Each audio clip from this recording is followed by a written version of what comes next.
TV వీక్షిస్తున్న ప్రేక్షకులందరికీ నమస్కారం. ఈ రోజు మన ముఖ్య అతిథులు గౌరవనీయులు డిప్యూటీ చీఫ్ మినిస్టర్ గారు పవన్ కళ్యాణ్ గారు. సారు అధికారం చేపట్టినప్పటి నుంచి ఇప్పటి వరకు అనేక విజయాలను ఆయన ఖాతాలో వేసుకున్నారు.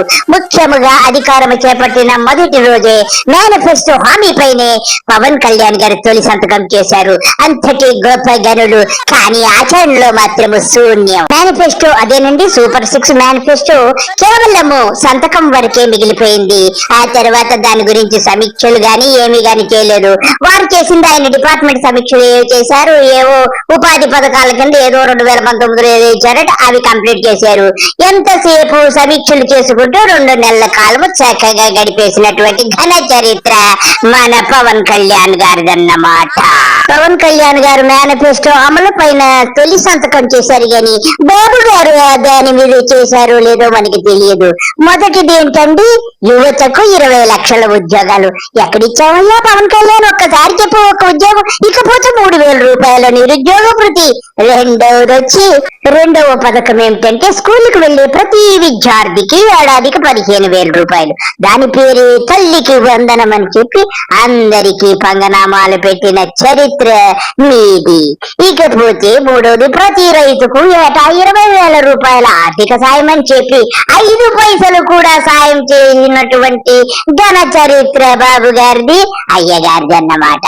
ఇక నాలుగవది వచ్చి, ప్రతి ఇంటికి 3 గ్యాస్ సిలిండర్ సంవత్సరానికి ఇస్తానని చెప్పి బ్రహ్మాండముగా గ్యాస్ సిలిండర్ ఒకటి ఇచ్చి ఇప్పటి వరకు చేతులు దులుపుకున్నారు. ఈ మధ్యలో మనం ఒకటి చెప్పుకోవాలి, ఏమిటంటే మేనిఫెస్టోలో లేకపోయినా మందు బాబులకి ఇచ్చిన హామీని మాత్రము నెరవేర్చుకున్నారు. 90 రూపాయలకే క్వార్టర్ అని చెప్పి 150, 160, 170, 190, 200 వరకు మందు బాబుల జోబులకు బొక్క పెట్టి చక్కగా వసూలు చేసుకుంటున్నారు. ఇకపోతే ప్రతి మహిళకు 1,500 నెలకు ఇస్తానని చెప్పి నీకు 1,500 నీకు 1,500 అని సొల్లు మాటలు చెప్పి వారికి కూడా శతగోపురము పెట్టారు.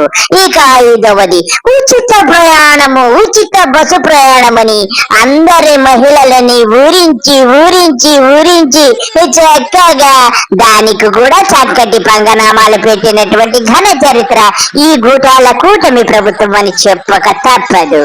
ఎందుకంటే నోరు మంచిదైతే ఊరు మంచిదవుతుంటారు. ఆహా, పవన్ కళ్యాణ్ గారు ఎంత చక్కగా సెలవిచ్చారు. నోరు మంచిదైతే ఊరు మంచిదవుతుందా? మీ నోరు ఎంత మంచిదో నాకు తెలుసుగా. గీకేజీ అంటే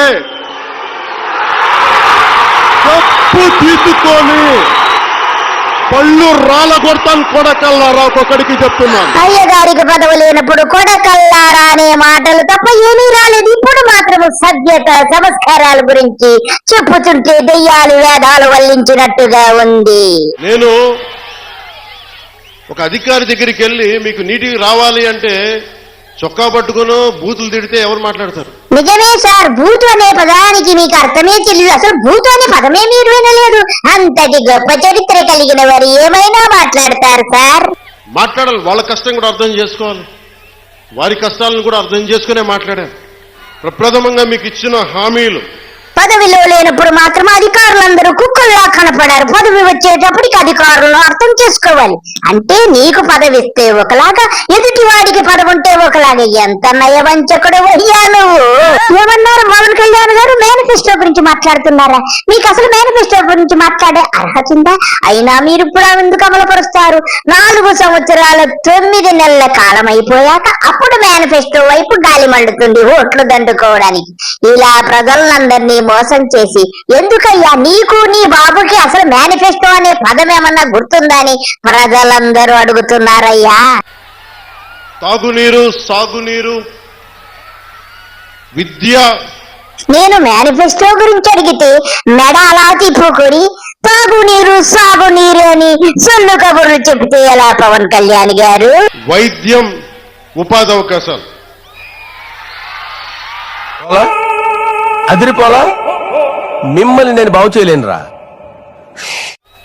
ముఖ్యంగా తాగునీరుకు సంబంధించి కేంద్ర జల్ జీవన్ మిషన్. పవన్ కళ్యాణ్ గారు ఇప్పటికి తమరు పదవి చేపట్టి దాదాపుగా 180 రోజులు కావస్తుంది. ఒక్క ఉద్యోగమైనా ఇచ్చావా? 20 లక్షల ఉద్యోగాలని చెప్పావు నీ గూటాల కూటమి నువ్వు. నేను పదవి తీసుకొని 4 రోజులు కూడా కాల. సరే, ఒక్క నెలలో ఇవ్వలేకపోయావు, 6 నెలలు అయింది కదా, 6 ఉద్యోగాలన్నా ఇచ్చావా? ఒక్కని చూపించు చాలు, నిన్ను నమ్ముతారు ప్రజలు. రోడ్లు కదా అన్ని చేస్తాం, ఏది నా దృష్టిలో లేకుండా లేదు. నీ దృష్టిలో అన్ని ఉంటాయి కానీ ఏది మాత్రం చెయ్యవు. నీ గూటాల ప్రభుత్వము, నువ్వు, నీ బాబు, ఇంతే కదా. దాదాపు 2 నెలల తర్వాత అక్టోబర్ 14న సరిగ్గా ఈ రోజున మనం ఆ రోజు తీర్మానం చేసిన పనులకి ఈ రోజున శంకుస్థాపన చేస్తున్నాం. ఈ శంకుస్థాపన చేసిన పనులు ఈ సంక్రాంతి లోపే అయిపోవాలి. అయిపోయిన తర్వాత మళ్ళీ కొత్త పనులకి శ్రీకారం చుడదామని ఒక లక్ష్యంతో ముందుకెళ్తున్నాం. ఒక మాట, ఒక పని మొదలు పెట్టడం చాలా తేలిక, ఆ పనిని పూర్తి చేయడం చాలా కష్టం.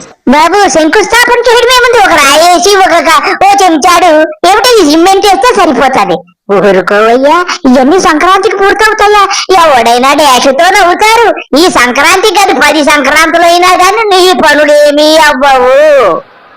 దానికి సంబంధించి బలమైన అధికారుల అండదండ లేకపోతే ఇది సాధ్యం కాదు. ఏమన్నావు బాబు? అధికారులు బలంగా ఉండాలా? మంచి ప్రోటీన్స్ చాలా బలంగా ఉంటారు, అప్పుడైనా పని జరుగుతుందేమో. నీ పనులలో నాకు 10 సంవత్సరాలు పడుతుందని ప్రజలు అర్థం చేసుకున్నారు. ఆగస్టు 23న ప్రారంభించిన గ్రామ సభలు అక్టోబర్ 14కి దీన్ని శంకుస్థాపన చేసి సంక్రాంతి లోపు అవ్వాలని దృఢ నిశ్చయంతో ముందుకు తీసుకెళ్లగలిగే మాట అంటున్నానంటే, అయ్యగారు 2 నెలల కాలంలో అనేక సమీక్షలు చేసి కొత్త పిచ్చగాడు బొద్దెరగడన్నట్టు శంకుస్థాపనలు చేసి ఆ తరువాత వెంటనే సనాతన ధర్మము గుర్తొచ్చి తిరుపతి వెళ్లి గింజుకున్నాడు. నా సనాతన ధర్మాన్ని పాటించడం కూడా వీళ్ళందరికీ పాపంలాగా మాట్లాడతారు. I will make my stand clear to you today. I am an unapologetic Sanatani Hindu. I am an unapologetic Sanatani Hindu. ఇకపోతే సనాతన ధర్మం అనేటువంటి 2వ అధ్యాయం ముగిశాక 3వ అధ్యాయముగా హోమ్ మినిస్టర్ మీద విరుచుకుపడి నేను హోం శాఖ తీసేసుకుంటానని చెప్పి గింజుకున్నారు. హోమ్ మినిస్టర్ అనిత గారు కూడా చెప్తా ఉన్నాను, మీరు మంత్రి, మీరు హోమ్ మినిస్టర్, నేను పంచాయతీరాజ్ శాఖ మంత్రిని, నేను అటవీ శాఖ మంత్రిని, పర్యావరణ శాఖ మంత్రిని. నేను హోంశాఖ తీసుకున్న పరిస్థితులు వేరుగా ఉంటాయి, గుర్తుపెట్టుకోండి. హోం బాధ్యతలు కూడా తీసుకోవాల్సి వస్తుంది, గుర్తుపెట్టుకోండి.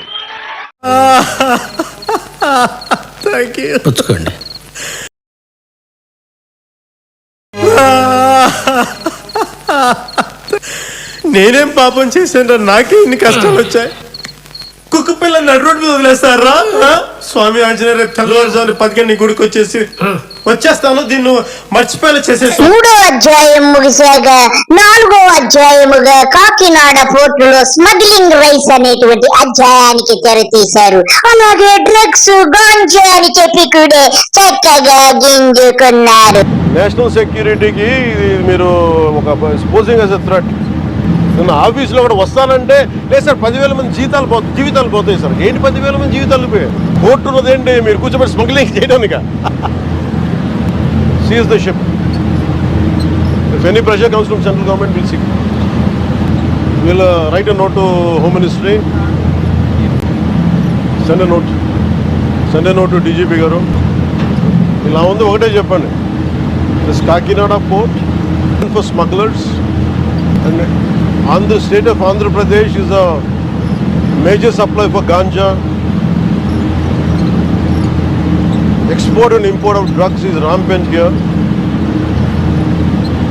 and these kind of ports are quite a haven for them. చూసారు కదా ఫ్రెండ్స్, సీజ్డ్ ద షిప్ అంటేనే పెద్ద తాళం కప్పు తీసుకొచ్చి షిప్ కేసి తాళం వేసేస్తారు. సిగ్గుండాలండి, అసలు నీకు పవర్ ఉందా లేదా? ఎంతవరకు నీ అధికారం అనేటువంటిది మర్చిపోయి నోటికి ఏదొస్తే సీజ్డ్ ద షిప్ అంటేనే షిప్ కి పెద్ద తాళం వేసేస్తారట. అసలు బుద్ధి జ్ఞానం ఉందా అని చెప్పి నేను అడుగుతున్నా. నేను 5వ అధ్యాయం మనం తీసుకుంటే అయ్యగారేమో కడప వెళ్ళారు, బాబు గారేమో బాపట్ల వెళ్లి అక్కడ విద్యార్థులతో వెలగరించి ఓవర్ యాక్షన్లు చేసి అక్కడ మధ్యాహ్న భోజన పథకములో అన్ని పంచుకున్నారు. పాలు పంచుకొని ఈయన కూడా ఒక చెంచా నోట్లో వేసుకొని చక్కటి నటనను ప్రదర్శించారు. అక్కడ బాబు గారు కూడా చక్కటి నటనను ప్రదర్శించి అందరి మన్ననలు పొందుతున్నారు. ఇకపోతే బడికి వెళ్ళి చూస్తే అక్కడ ఉన్న ఫర్నిచర్ అన్ని 2019లో వీళ్ళ బాబు అదేనండి చంద్రబాబు తీసుకొచ్చాడా? ఆ ఫర్నిచర్ అంతా జగన్ హయాంలోదే కదా. అది మర్చిపోయి ఆ ఫర్నిచర్ మీద డాన్సులు వేసుకుంటా ఈయన బాబు గారు అనేక నృత్యాలు చేసి ఒక క్రొత్త ధ్యానికి ఏమిటో అది పేరెంట్స్ డే అంట. డే అంటే వాళ్ళకి దినం చేయడం తప్ప ఏమీ లేదు.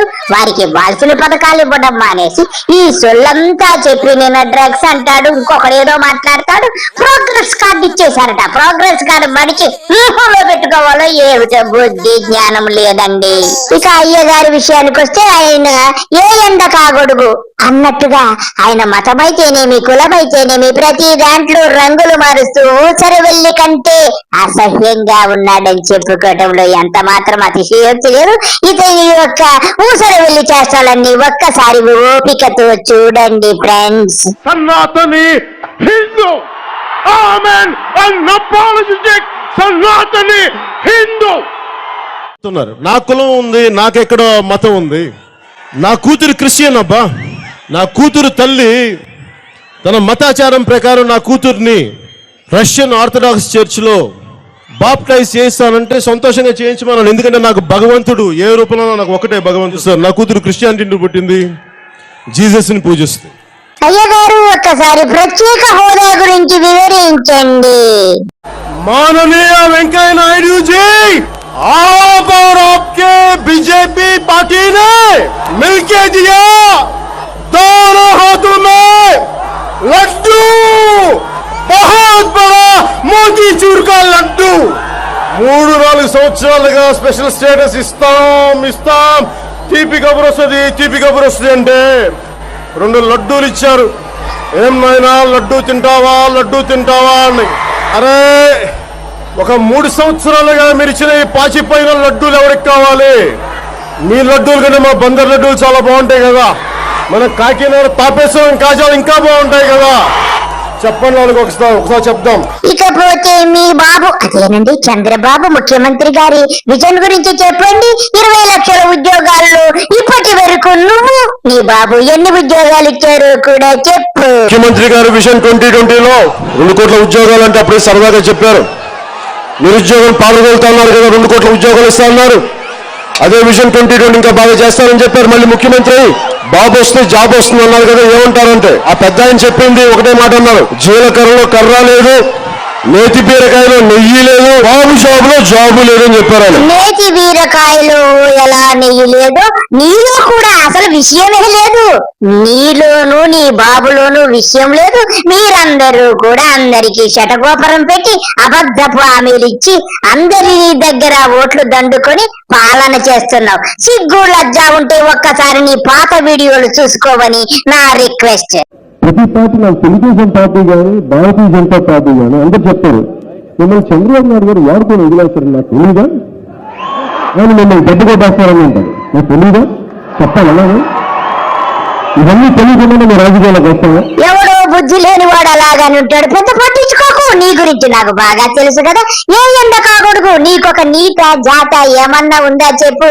నువ్వు నిమిషానికి రంగులు మారుస్తావు. నీ గురించి నాకు పూర్తిగా తెలుసు అయ్యా పవన్ కళ్యాణ్. ఇన్ని లక్షల మంది వలసలు పోతున్నారని చెప్పి వీళ్ళని వలసలు ఎలా ఆపాలని ఒక్క తెలుగుదేశం నాయకుడు ఇక్కడున్నోళ్ళు కానీ అక్కడున్నోళ్ళు కానీ ఒక్కరన్నా ఆలోచించారా? గింజుకోవటం ఇంకా ఆపే గాని నిన్ను ఒక విషయంలో ఒప్పుకోవాలి. ఇలాగ 10 ఏళ్ళు గింజుకొని ఎట్టగేలక ఎమ్మెల్యే అయ్యి డిప్యూటీ చీఫ్ మినిస్టర్ గా అయిపోయావు. కంగ్రాచులేషన్స్. మనం మెత్తగా కూర్చుంటే అన్న అయ్యా బాబు అంటే పనులు నిలదీయాలి. చొక్కా పట్టుకొని రోడ్లోకి లాగాలి. ఎందుకు చెయ్యాలి? పవన్ కళ్యాణ్ గారు మీరు నేర్పిన విద్య నీరజాక్ష అని మీరు చెప్పినట్టుగానే మీ గుడ్డలన్నీ ఇప్పేసి ఎందుకు మేనిఫెస్టో అమలు చేయడం లేదని ప్రజలందరూ రోడ్ల మీదకి తీసుకొచ్చి గుడ్డలు ఇప్పడం అనేది మీరు చెప్పినట్టుగా సుమి చెయ్యడము తథ్యముగా అనతి కాలములో జరుగుతుంది సుమి. ముఖ్యమంత్రిగా చంద్రబాబు నాయుడు గారు చెప్తున్నారు, ఈ రోజు వెళ్ళి వాళ్ళు కాళ్ళు పట్టుకొని తిరుగుతా ఉన్నారు. చంద్రబాబు నాయుడు గారు? పౌరుషం లేదా మీకు? ఆత్మ గౌరవం లేదా? సిగ్గు లేదా? శరం లేదా? ఏం లేదు మీకు? పవన్ కళ్యాణ్ గారు, మీరు చెప్పిన విధంగానే మీ ఇంటికి సిగ్గు లేదా, శరం లేదు, ఏమి లేదని చెప్పి ప్రజలందరూ అడుగుతున్నారు. మీరు ఏమైనా తోపు, మీరు ఉన్నది ఉన్నట్టు అంటారు. I love you Pawan Kalyan garu. అందరికీ నమస్కారము. బాయ్.